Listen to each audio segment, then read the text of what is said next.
أعوذ بالله من الشيطان الرجيم. بسم الله الرحمن الرحيم. الحاقة ما الحاقة وما أدراك ما الحاقة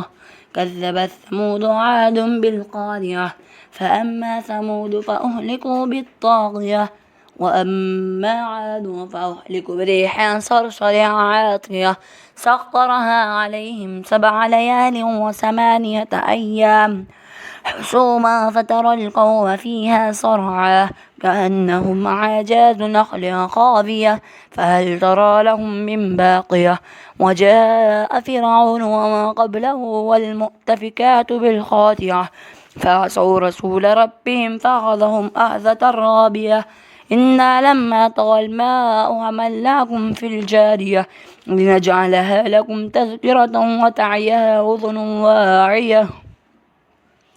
فإذا نفخ في الصور نفخة واحدة وحملت الأرض والجبال فدكتا دكة واحدة فيومئذ وقعت الواقية وانشقت السماء فهي يومئذ واهية والملك على أرجائها ويحمل عرش ربك فوقهم يومئذ 8 يومئذ تعرضون لا تخفى منكم خافية فأما من أوتي كتابه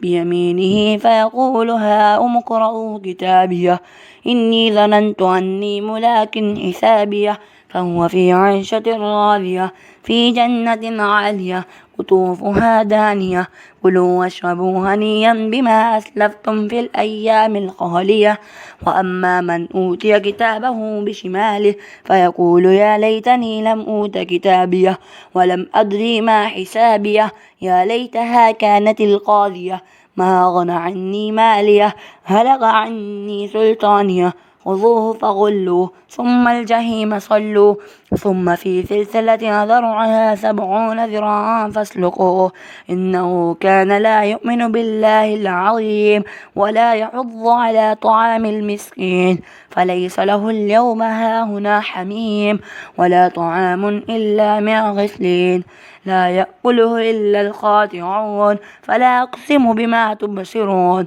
وما لا تبصرون إنه لقول رسول كريم وما هو بقول شاعر قليلا ما تؤمنون